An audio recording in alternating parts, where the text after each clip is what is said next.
Eleanor stepped through the gleaming glass doors of the Grand Royal Hotel and immediately felt like she didn't belong. The marble floor beneath her worn sneakers shone so bright she could almost see her reflection. Above her, crystal chandeliers hung like frozen waterfalls, catching the afternoon sunlight and scattering tiny rainbows across the vast lobby. She took a deep breath and gripped the handle of her simple rolling suitcase tighter. After 12 hours of traveling, a bumpy bus ride, 2 train connections, and finally a taxi from the airport, she was tired, hungry, and desperately needed a shower. All she wanted was to check in, crawl into bed, and wait for Thomas to arrive later that evening. "You can do this," she whispered to herself, straightening her wrinkled blouse as best she could before walking toward the reception desk. Around her, people dressed in designer clothes and expensive jewelry moved with the easy confidence of those who belonged in luxury spaces. A woman in a perfectly tailored suit chatted on her phone, while a porter handled her Louis Vuitton luggage. 2 businessmen in crisp suits clinked crystal glasses at the lobby bar. Eleanor tugged self-consciously at her faded jeans, suddenly very aware of the coffee stain she hadn't been able to fully remove that morning. The young man behind the reception desk glanced up as she approached, his professional smile faltering slightly as he took in her appearance. "Good afternoon," Eleanor said, trying to sound more confident than she felt. "I'm checking in, please. The reservation should be under Matthews." The receptionist's fingers tapped at his keyboard. "Matthews? I don't see anything under that name." "Are you sure you have the right hotel?" His tone implied he very much doubted she did. "Yes, I'm sure. It should be the presidential suite. My husband Thomas made the booking." Eleanor fumbled with her phone, trying to find the confirmation email. "He's arriving later tonight for the tech conference. He's the keynote speaker." The receptionist raised an eyebrow, skepticism written all over his face. "The presidential suite," he repeated flatly. "One moment, please." He picked up a phone and spoke in a low voice that Eleanor couldn't quite hear, though she caught the words "situation" and "claims to be here for the presidential suite." Minutes later, a tall man in an immaculate suit approached. His silver hair was perfectly styled, and a gold pin on his lapel identified him as Bradley Wells, hotel manager. "Hello," he said, his smile not quite reaching his eyes. "I understand there might be some confusion with your reservation." Eleanor explained again about Thomas booking the presidential suite for them both, her voice growing smaller as Bradley's expression remained coolly skeptical. "And your husband is?" Bradley prompted. "Thomas Matthews," Eleanor said, "of Matthews Technologies." Bradley let out a small, disbelieving laugh. "Thomas Matthews is staying with us, that's correct. But surely you understand we need to verify your identity before giving access to his accommodations." "Of course," Eleanor said, digging in her bag for her ID. "I'm Eleanor Matthews, his wife." Bradley inspected her driver's license with exaggerated care, his eyes flicking between the ID and her face as if searching for evidence of forgery. He handed it back with 2 fingers, as though touching something distasteful. "This doesn't prove your relationship to Mr. Matthews," he said. "Anyone could claim to be the wife of a prominent businessman." Eleanor's cheeks burned. People nearby had stopped to watch the exchange. "I can call him, but he's probably still on his flight. I have photos of us together on my phone." "Ms. Eleanor," Bradley interrupted with false kindness. "This is the Grand Royal. We cater to a certain clientele. Perhaps there's been a misunderstanding." "There's no misunderstanding," Eleanor insisted, embarrassment giving way to frustration. "My husband made the reservation. We always stay together when he travels for work." Bradley leaned closer, lowering his voice, but not enough to prevent others from hearing. "Look at yourself and look around you. Do you really expect me to believe that you're the wife of Thomas Matthews, the tech entrepreneur who's worth billions? Please don't waste any more of my time." Eleanor felt as if she'd been slapped. People were staring now, some whispering behind their hands. She wanted to stand her ground, but exhaustion and humiliation were overwhelming her. Tears threatened at the corners of her eyes, and the last thing she wanted was to cry in front of all these people. Little did Bradley know that his moment of reckoning was only hours away, when Thomas Matthews himself would walk through those same gleaming doors. Bradley Wells stood with his arms crossed, looking down at Eleanor with the kind of smile that didn't reach his eyes. The hotel manager had been summoned by a nervous young receptionist who'd whispered that there was a situation in the lobby. "Ms. I'm sorry, what was your name again?" Bradley asked, though Eleanor had already told him twice. "Matthews." "Eleanor Matthews," she repeated, fighting to keep her voice steady. The exhaustion from her long journey was giving way to a mix of frustration and embarrassment. Bradley made a show of checking his tablet. "And you're claiming you're here for the presidential suite? The one reserved for Thomas Matthews?" He raised an eyebrow so high it almost disappeared into his hairline. "I'm not claiming anything," Eleanor said. "I'm simply trying to check into the room my husband booked for us." A small crowd of hotel guests had formed nearby, pretending to be busy with their phones while clearly eavesdropping. A woman in designer clothes whispered something to her companion, and they both laughed quietly. Bradley gave a tight smile to the onlookers before turning back to Eleanor. "Perhaps we should continue this conversation somewhere more private." His tone made it clear this wasn't a suggestion. He led Eleanor to a small office behind the reception desk, but left the door open, making sure she knew this wasn't a courtesy but a security measure. The office was neat and cold, with framed certificates covering one wall showing Bradley's hospitality management degrees and awards. "Now then," Bradley said, settling into a large leather chair while leaving Eleanor standing. "Let's be honest with each other.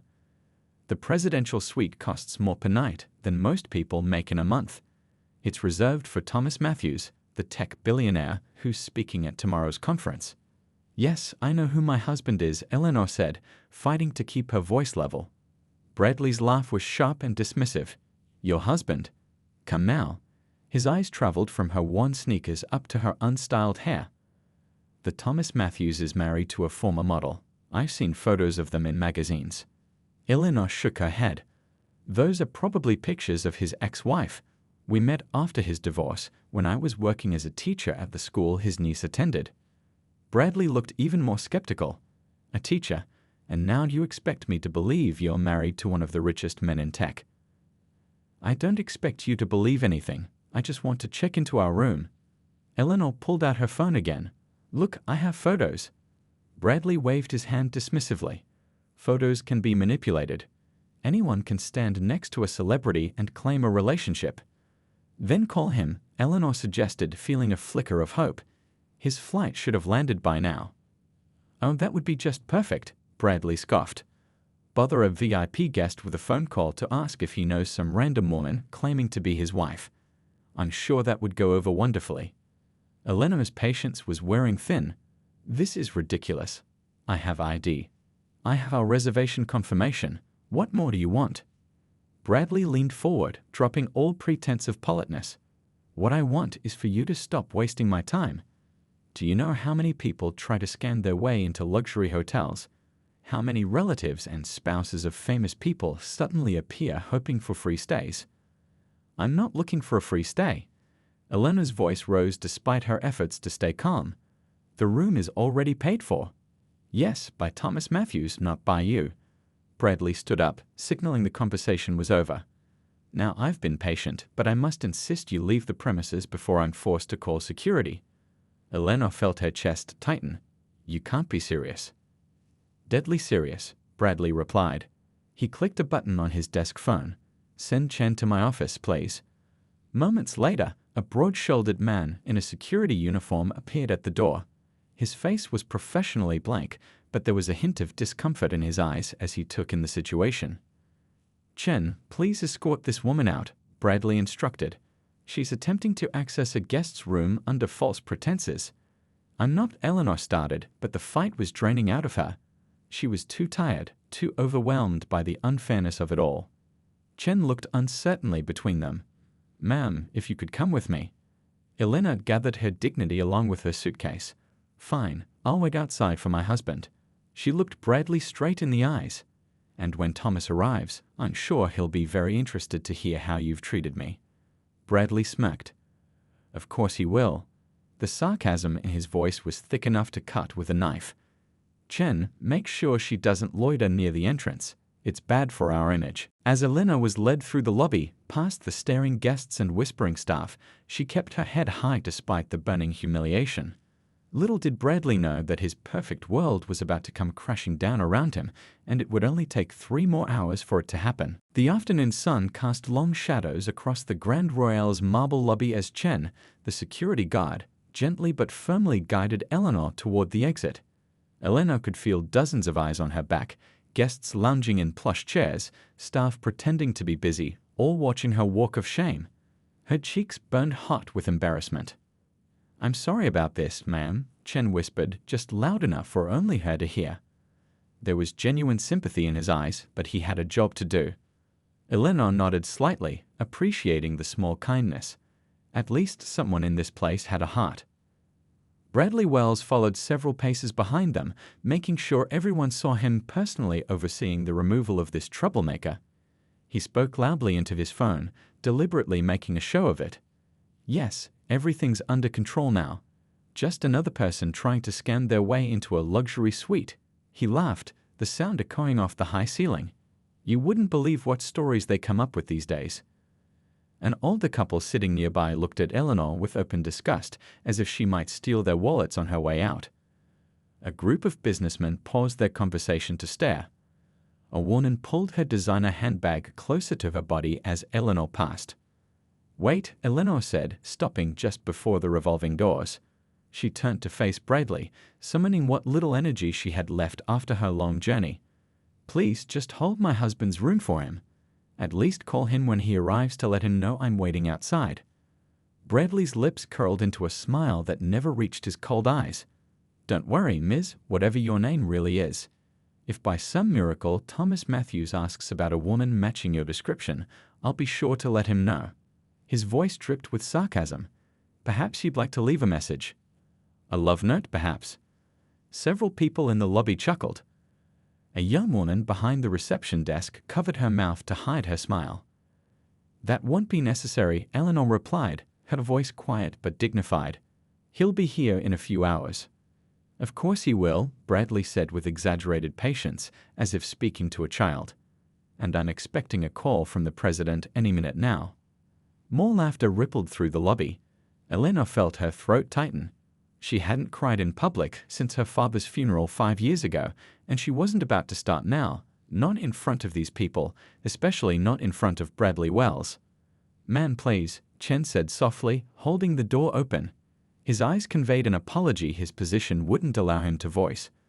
Eleanor tightened her grip on her suitcase handle and walked through the revolving door into the busy street. The contrast was immediate, from the climate-controlled perfection of the Grand Royale to the hot, noisy reality of downtown traffic. A taxi honked nearby, and pedestrians rushed past, bumping her suitcase without apology. Just as the revolving door was about to close behind her, she heard Bradley's final comment, "And make sure the staff knows her face. If she tries to come back in, call the police immediately." Outside, Eleanor found a stone bench near a small fountain, just far enough from the hotel entrance that security wouldn't bother her, but close enough that Thomas would see her when he arrived. She checked her phone again, still no signal from his. His flight must be delayed, or maybe he was still in the air. An hour passed, then another. The afternoon heat was unbearable, especially after traveling all day. Eleanor's stomach growled. She hadn't eaten since the small sandwich on the train that morning. Her mouth was dry, but she was afraid to leave her spot to find water in case Thomas arrived while she was gone. A doorman from the hotel kept glancing her way, clearly having been instructed to keep an eye on her. Whenever their eyes met, he would quickly look away, pretending to be busy with something else. As the sun began to set, casting an orange glow over the city skyline, Eleanor's humiliation gave way to worry. What if Thomas had gone straight into the hotel through another entrance? What if he was already inside, wondering where she was? She had no way to reach him if his phone was still off from the flight. Just as she was considering risking another confrontation by going back inside to look for him, 3 black luxury SUVs with tinted windows pulled up to the hotel entrance. The doorman immediately sprang into action, opening the door of the lead vehicle with a deep bow. Eleanor stood up, her heart racing. A tall man in a casual but clearly expensive outfit stepped out, sunglasses hiding his eyes despite the fading daylight. Even from a distance, she would recognize her husband anywhere. Thomas Matthews had arrived, and the reckoning for Bradley Wells was about to begin. The convoy of 3 black SUVs pulled up to the Grand Royale's entrance just as the evening lights came on, illuminating the hotel's facade in a warm golden glow. The doorman rushed forward, nearly tripping over himself in his eagerness to assist. Thomas Matthews stepped out of the lead vehicle, removing his sunglasses and tucking them into his jacket pocket. Though he was dressed in jeans and a simple navy button-down, there was no mistaking the quality of his clothes or the quiet confidence he carried. The other cars disgorged a small entourage, his personal assistant Raj, his head of security Diane, and 4 members of his executive team. Eleanor stood up from the bench where she'd been waiting, relief washing over her tired face. She waved, trying to catch his attention, but Thomas was already striding through the revolving doors, his team falling in behind him like a well-rehearsed formation. "Thomas," she called out, but her voice was lost in the noise of the street. He hadn't seen her. Inside the hotel, the atmosphere shifted instantly. Staff members who had been lazily going about their duties suddenly stood straighter. The receptionist who had first turned Eleanor away plastered on her brightest smile. Even the guests seemed to sense something had changed, looking up from their drinks and conversations to see who had arrived. Bradley Wells emerged from his office as if summoned by some sixth sense that told him an important guest had arrived. His eyes widened with recognition, and he smoothed down his already perfect suit jacket. "Mr. Matthews, welcome to the Grand Royale." Bradley practically floated across the lobby, hand extended. "We've been expecting you." "I'm Bradley Wells, the hotel manager. It's an honor to have you staying with us." Thomas shook the offered hand briefly, his expression distracted. "Thank you. Has my wife arrived yet? She was supposed to be here hours ago." Bradley's smile didn't falter, but confusion flickered in his eyes. "Your wife?" "Yes, Eleanor Matthews. She took an earlier train while I flew in. She should have checked in this afternoon." Thomas checked his watch, concern crossing his face. "Her phone's going straight to voicemail." Behind him, Raj was already typing on his tablet. "She texted me when she arrived at the hotel 3 hours ago, sir. She said she was checking in and would call you when you landed." Bradley's professional mask slipped for just a second as a horrible realization began to dawn on him. "Your wife, could you describe her, sir?" Thomas gave him an odd look. Medium height, brown hair usually worn in a simple ponytail, probably wearing jeans and a blue blouse. "She always dresses comfortably when traveling." He pulled out his phone, showing Bradley a photo of himself with Eleanor at a beach, both of them laughing, her face partially hidden beneath a wide-brimmed hat. Bradley's face went as white as the marble floors. He recognized her immediately, the woman he had personally humiliated and thrown out just hours earlier. "Is there a problem?" Thomas asked, his tone sharpening as he noticed the manager's reaction. Bradley swallowed hard, his mind racing for a way to salvage the situation. There might have been a misunderstanding earlier today. What kind of misunderstanding? Thomas's voice had gone dangerously quiet. Before Bradley could answer, the revolving doors spun again, and Eleanor walked in. She had finally decided to risk coming back inside rather than waiting indefinitely on the bench. The doorman who had been watching her earlier moved, as if to stop her, then froze when he saw Thomas standing in the lobby. "Thomas," she called out, relief evident in her voice. Thomas turned, his face lighting up. "Ellie, there you are." He rushed over to her, wrapping her in a warm embrace before pulling back to look at her with concern. "What happened? Why didn't you check in? Why are you still out here with your luggage?"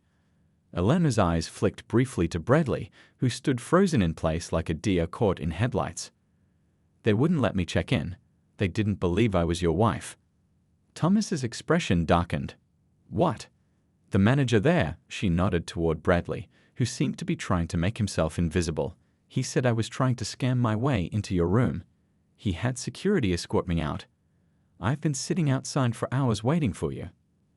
Thomas turned slowly to face Bradley, his jaw clenched tight. The lobby had gone completely silent. Every guest, every staff member seemed to be holding their breath. "You're the manager?" Thomas asked, his voice calm in a way that anyone who knew him would recognize as the calm before a storm. Bradley nodded, unable to form words. "And you threw my wife out of this hotel?" "Sir, I can explain. Bradley finally managed to say, his voice a thin, reedy version of the confident tone he had used with Eleanor. "We have strict security protocols for our VIP guests. Your wife didn't have proper identification that proved she was Mrs. Matthews. We were simply trying to protect you." "Protect me?" Thomas repeated, his eyebrows rising. "By leaving my wife on the street for hours?" He turned to Eleanor. "Did you show them your ID?" "Of course I did," she said. "I showed them our reservation confirmation too." He said I was lying. As Bradley stood there, watching his career crumble before his eyes, he realized with perfect clarity just how badly he had misjudged the situation and just how much it was going to cost him. Thomas held Eleanor's hand firmly as they walked through the Grand Royal's revolving doors, followed by their entire entourage. Not a single word was spoken until they reached the fleet of waiting SUVs. The doorman, who had watched Eleanor sit outside for hours without offering help, now scrambled to open car doors with a panicked smile. Inside the leave vehicle, Eleanor finally let out a long breath. Well, that was something. Thomas pulled her close. "I'm so sorry you had to go through that. Are you okay?" "I'm just tired," she admitted, leaning her head on his shoulder. "And hungry. I haven't eaten since that sandwich on the train this morning." Thomas immediately pressed a button on the car's console. "Reg, let's stop for food before we head to the Bellevue." Reg, sitting in the front passenger seat, nodded. "Already arranged, sir. They're preparing a private dining room for us at Lucia's. It's on the way." Back at the Grand Royal, all hell was breaking loose. Bradley stood frozen in the middle of the lobby, watching as his career imploded around him. His phone buzzed in his pocket, the third call in as many minutes from the regional director. With trembling hands, he finally answered. "Sir, I can explain." "What DTE hell? HAPPNED." The voice on the other end was so loud that people standing nearby could hear it. "I just got a call from the Bellevue's manager saying Thomas Matthews is moving his entire tech conference to their hotel. Do you have any idea how much revenue we just lost?" Bradley walked quickly toward his office, aware of all the eyes following him. "There was a misunderstanding with Mrs. Matthews. I was trying to protect our VIP guest. By insulting his wife." "Are you insane?" The regional director cut him off. "The conference alone was worth $500,000 in bookings, and now I'm hearing rumors that Matthews is calling his contacts in the industry to recommend they avoid our hotel chain." Bradley felt sick. "Sir, please. I've been with the company for 15 years. Stay where you are. Don't touch anything in your office. I'm flying in tonight." The line went dead. Meanwhile, at Lucia's restaurant, Thomas, Eleanor, and their team were enjoying a private meal in a comfortable dining room. The staff had welcomed them warmly, making no comments about Eleanor's casual appearance. In fact, the owner herself had come out to greet them, mentioning that her daughter had benefited from one of Eleanor's educational programs.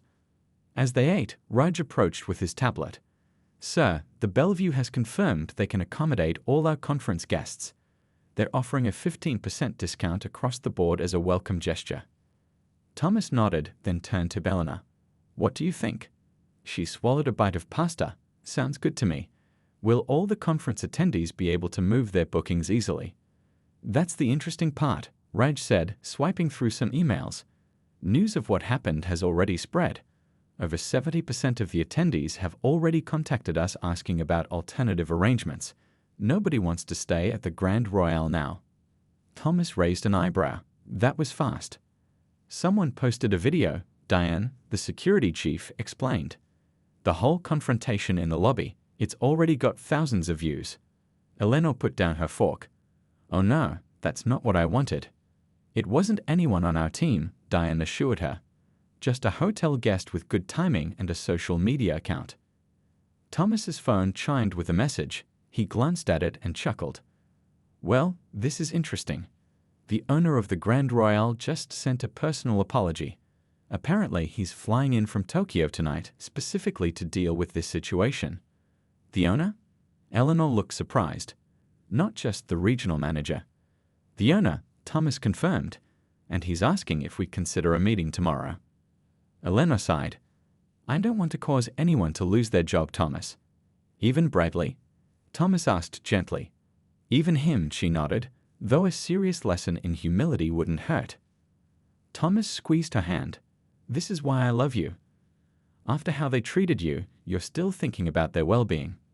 "Not just theirs," Eleanor said thoughtfully. "The hotel employs hundreds of people.